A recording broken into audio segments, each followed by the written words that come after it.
নমস্কার। গল্পের তরীতে সকল শ্রোতা বন্ধুদের স্বাগত জানাই। গল্পের তরীতে আজ আপনাদের শোনাব শ্রদ্ধেয় লেখক বিভূতিভূষণ বন্দ্যোপাধ্যায়ের লেখা একটি ছোট গল্প। গল্পের তরীর আজকের নিবেদন রাক্ষসগণ। বিপত্নিক হবার অল্পদিন পরেই সুরেশ সেলিমপুর স্টেশনে বদলি হয়ে গেল। মাঠের মধ্যে ছোট্ট স্টেশন, নিকটে লোকজনের বাস খুবই কম। রেলের কোয়ার্টারে বড়বাবু পুত্র পরিবার নিয়ে বাস করেন। কিছু দূরে একটা ছাত্রবৃত্তি স্কুল আছে। তার শিক্ষকগণ স্কুলের নিকটেই একটা বড় আটচালা ঘরে মেস করে থাকেন। এছাড়া বড় একটা বসতি নেই। বিকেলে ট্রেনখানা রওনা করে দিয়েই সুরেশ স্কুলমাস্টারের মেসের বাসায় তাস খেলার আড্ডায় যায়। সন্ধ্যা 7টার সময় ডাউন যাত্রীগাড়ি আসবার পূর্ব পর্যন্ত সেইখানেই থাকে। পরে খানিকক্ষণ স্টেশনের কাজকর্ম করবার পর রাত্রি 9:30টার শেষ গাড়ি রওনা করেই নিজের কোয়ার্টারের ছোট্ট ঘরটিতে ফিরে এসে ওবেলার রাখা বাসি রুটি তরকারি খাওয়ার পরে সারাদিনের কর্মক্লান্ত শরীরটাকে নিঃসঙ্গ শয্যায় লুটিয়ে দিয়ে আপন মনে কত কথা ভাবে। ব্রাঞ্চ লাইনের স্টেশন। রাত্রে আর ট্রেন নেই। জানালার বাইরে খোলা আকাশটা নক্ষত্র ভরা। একটা মাদার গাছের ডালপালা গরাদের গায়ে এসে ঠেকেছে। মনে পড়ে মৃত্যুর পূর্বে নলিনী তারা হাত নিজের দুখানি রোগজীর্ণ দুর্বল হাতের মধ্যে নিয়ে হাসি মুখে বলেছিল, আমার কথাটা রাখবে বলো লক্ষ্মীটি, ফের বিয়ে করো। কথা রাখবে ঠিক, বলো। সে নলিনীর মুখে হাত চাপা দিয়ে বলেছিল, ছি, ওসব কথা কি বলতে আছে? তুমি সেরে উঠবে, ডাক্তারবাবু তো বলেছেন পূর্ণিমাটা কেটে গেলেই পথ্য দেবেন। ওরকম কথা আর তুলো না, মা ভয় পেয়ে কান্নাকাটি করবেন। ছি। সে পূর্ণিমা কাটেনি। কর্মভারনত নিরানন্দ প্রবাসীর দিনগুলিতে নলিনীর এই স্মৃতি মাঝে মাঝে কাজের ফাঁকে ফাঁকে সুরেশের অন্যমনস্ক মুহূর্তগুলি মধুর রসে ভরিয়ে তোলে। নিশীথে ফোটা রজনীগন্ধার মিঠা মৃদু সুবাসের মতো, বিশেষ করে সেই সব রাত্রে যখন সে একা। মাঘ মাসের সকালবেলা এইমাত্র স্টেশন থেকে এসে রাঁধতে বসেছে। একটি 12-13 বছরের অপরিচিতা মেয়ে একখানা থালা হাতে ঘরে ঢুকে লাজুক সুরে বললে, মা পাঠিয়ে দিলেন। থালাতে 6-7টি বাটিতে নানা তরকারি। সুরেশ হঠাৎ বড় সন্তস্ত্র হয়ে উঠল। কি করা উচিত ঠিক করতে না পেরে তাড়াতাড়ি তরকারির বাটি থেকে তরকারি নামিয়ে নিয়ে সেগুলো খালি করে দেবার চেষ্টায় এতটা অনর্থক ব্যস্ততার আমদানি করে বসল যে মেয়েটি মৃদু হেসে বললে, বাটি এখন থাক, রেখে দিন আপনি, ঝি এসে নিয়ে যাবে এখন। শুধু থালাখানা উঠিয়ে নিয়ে সে চলে গেল।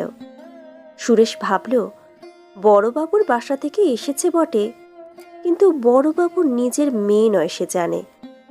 এতদিন এই মেয়েটিকে কখনো দেখেও নি তো। বেশ শান্ত মুখখানি। মাসখানেক কেটে গেল।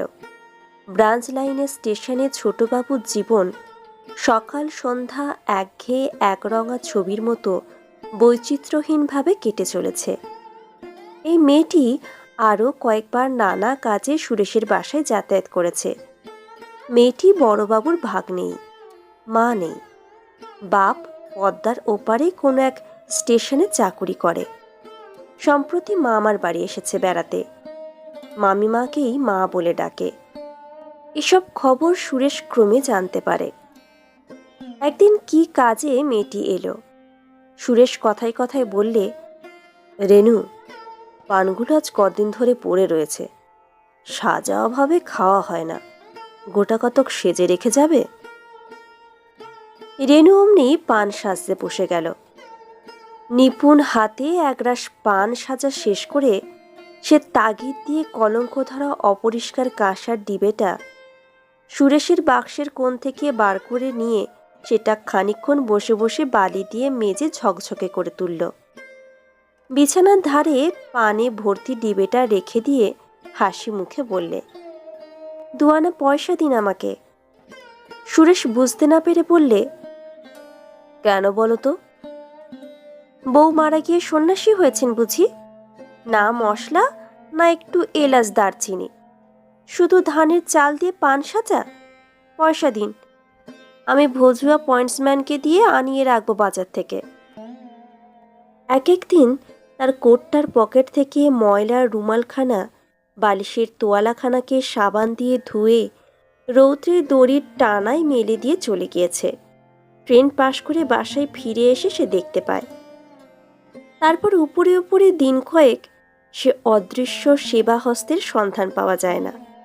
হঠাৎ অপ্রত্যাশিতভাবে একদিন চোখে পড়ে ঘরের তক্তপোষের নিচে তার ছোট পাথর বাটিতে 1 বাটি বেলের শরবত কে সযত্নে ঢাকা দিয়ে রেখে গিয়েছে। স্কুল মাস্টারদের মেসের বাসায় তাস খেলার ফাঁকে ফাঁকে অন্যমনস্ক হয়ে পড়ে। টিকিট বিক্রির জানলায় পয়সা গুনে দিতে দিতে ভুল হয়ে যায়।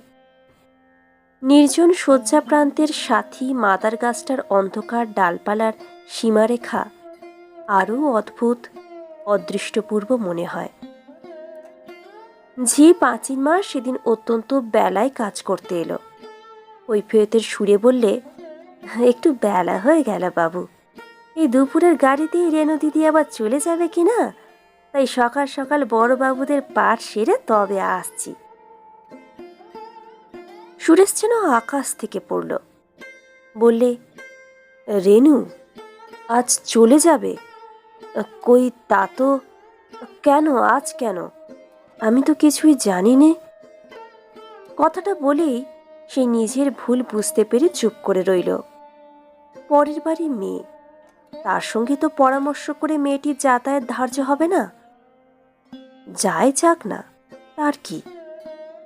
পাঁচির মা বললে, নিজের বাপের কাছে চলে যাবে, বাপ সেখানে বিয়ের সম্বন্ধ করছে কিনা তাই মেয়ে দেখতে আসবে, গেলেই বাঁচে। যে মামি কাটিয়ে কাটিয়ে মুখে রক্ত উঠিয়ে মারে, না একটু যত্ন না একটু আত্মি। 12টার ডাউন ট্রেন আসবার বেশি দেরি নেই। সুরেশ এইমাত্র খেয়ে উঠে পান মুখে দিয়ে কোট পরছে। রেনু বাসার সদর দরজা পার হয়ে উঠানে এসে ঢুকল। একটু যেন ইতস্তত করে, পরে ঘরে ঢুকে বললে, একটা সেফটি পিন সেদিনকে এখানে ফেলে গিয়েছি। সুন্দর করে চুল বাঁধা, পরনে খয়েরি রঙের জমির ওপর প্লেন জরির কাজ করা ছেলে মানুষের মতো শাড়ি, গলায় সরু চেনহার, একরাশ কৃষ্ণঘন চুলে ভরা শান্ত মুখ। সুরেশ বললে, তুমি আজ চলে যাবে রেনু? কই সে কথা তো জানি নে, এই 12টার গাড়িতেই বুঝি? রেনু একন ওকন কি খুঁজছিল। বললে, আবার এই কাঁচের গ্লাসটা সোজা করে বসিয়ে রেখেছেন? একটা ভেঙেছেন যে অমনি করে সেদিন। হ্যাঁ, আমি তো এই 12টার গাড়িতেই যাব, একটা সেফটি পিন দেখেছেন কোথাও? কোন প্রশ্নটির উত্তর সুরেশ আগে দেবে ভেবে ঠিক করবার আগেই রেনু বলে উঠল, না, সে পাওয়া যাবে না। আচ্ছা আমি যাই, গাড়ি এলো বলে। কথা শেষ করেই হঠাৎ সে সুরেশের পায়ের কাছে উপর হয়ে প্রণাম করে উঠে শান্ত নত মুখে সদর দরজা পার হয়ে চলে গেল। পূর্বেও ঘরে কেউ ছিল না, এখনো কেউ নেই। তবু সন্ধ্যার ট্রেনখানা পাশ করে দিয়ে বাসায় ফিরে এসে সুরেশের মনে হলো সব খালি, কেউ কোথাও নেই। ঘরের আসবাবপত্র শূন্যতায় ভরা। মাসখানেক পরে বড়বাবু সুরেশের কাছে এক অভাবনীয় প্রস্তাব উত্থাপিত করলেন। সে তার ভগ্নিপতির শখর, বিশেষত রেণু মেয়েটিকে সে অবশ্যই দেখেছে। সংক্ষেপে রেণুর সঙ্গে তার বিবাহের প্রস্তাব। প্রথমে সুরেশের কথাটা যেন বিশ্বাস করতে ইচ্ছা হলো না, পরে চুপ করে রইল। বড়বাবু প্রবীণ ব্যক্তি, সুরেশের বয়স সবে 23। সুতরাং বড়বাবু সুরেশের সঙ্গে এই বিষয়ে এর বেশি আর কোনো কথাবার্তা আবশ্যক দেখলেন না। তার কাছে ঠিকানা জেনে নিয়ে তার জ্যাঠামশাইকে পত্র দিলেন। বিবাহের যোগাযোগ ও অন্যান্য কথাবার্তা চলতে লাগলো। ইতিমধ্যে সুরেশের জ্যাঠামশাই রেণুর বাপের কর্মস্থানে পাত্রী দেখে এসে সুরেশকেও বড়বাবুকে জানালেন। পাত্রী সুন্দরী, তাদের খুব পছন্দ হয়েছে। সামনের মাসে শুভ কাজ সম্পন্ন হয়, এই তার ইচ্ছা। শীঘ্রই কিন্তু একটু গোল বেঁধে গেল। উভয়ের ঠিকুজি কোষ্ঠী মেলাতে গিয়ে দেখা গেল মেয়ের রাক্ষসকণ। মিলনের বহু বাধা। নক্ষত্রেরা সব তির্যক গতিতে অবস্থান করছেন। বিবাহ অসম্ভব। সুরেশের বিধবা মা কেঁদে বললেন, তার ছেলে নরগণ, তিনি কখনোই এ পাত্রীর সঙ্গে ছেলের বিয়ে দেবেন না। জ্যাঠামশাইও সম্মতি দিতে পারলেন না। তবে খুব দুঃখিত হলেন, কারণ মেয়েটিকে তার ভারী ভালো লেগেছিল। সুরেশ বাড়িতে চিঠিপত্র দেওয়া একেবারে বন্ধ করে দিলে। তবে তার স্বগ্রামস্থ কোনো বন্ধুকে লিখিত পত্রের সংবাদে বাড়ির সকলে জানতে পারলে যে সে শীঘ্রই গেরুয়া ধারণ করে রামকৃষ্ণ মঠে যোগ দেবে। সুরেশের মা দেশ থেকে রেলের বাসায় এসে পড়লেন। নানা মতে বোঝালেন, কান্নাকাটিও কম করলেন না। পাঁচির মার মুখে রেণু ও সুরেশের পূর্ব পরিচয়ের সব কথা শুনে বললেন, কোথাকার এক রাক্ষসী, সে আমার ছেলেকে ফাঁদ পেতে ধরতে এসেছিল। তোর বিয়ে হয়নি, অমনি বেঁচে থাক, দরকার নেই আমার ছেলের বইয়ের সেবার, ইত্যাদি। বিবাহ হলো না। বিবাহ ভাঙবার পর থেকে বড়বাবুর বাসার সঙ্গে সুরেশের স্বভাবও তেমন রইল না। বড়বাবু আর ভালো করে কথাই বলেন না।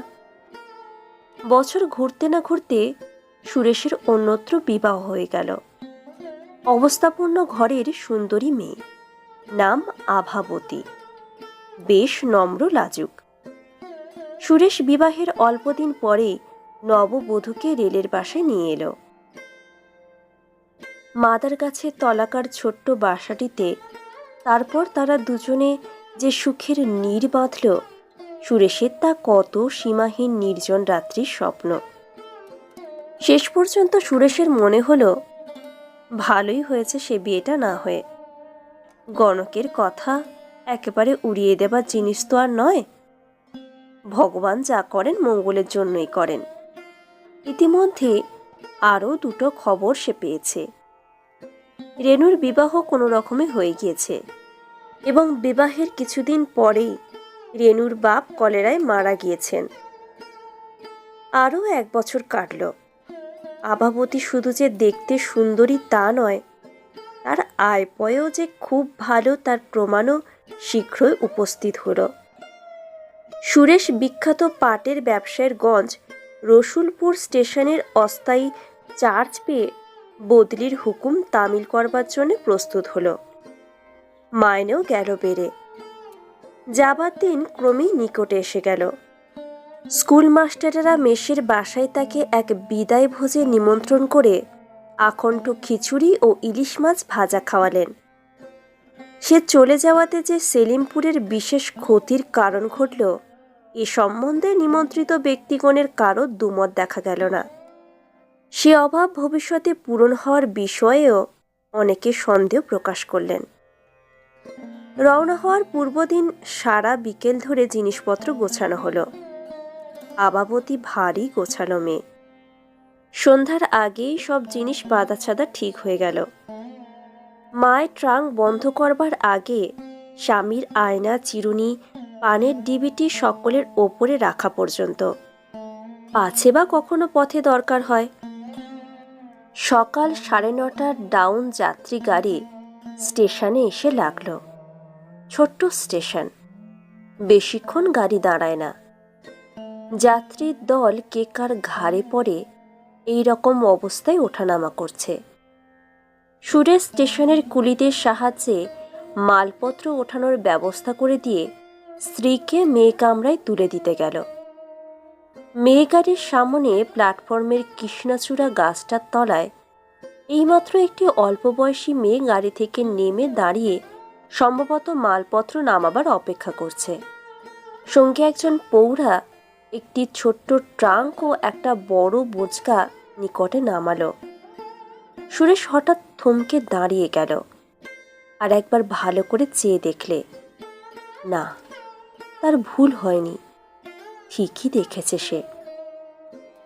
সরু পাড় ধুতি পরা, হাত খালি, মাথায় আতরুক্ষ চুল, বিধবা বেশে রেণু। সুরেশ সেখানে আর দাঁড়াতে পারল না, দিশেহারাভাবে এসে নিজের গাড়িতে উঠল। রেণু সম্ভবত তাকে দেখেনি, তার চোখ অন্যদিকে ফেরানো ছিল।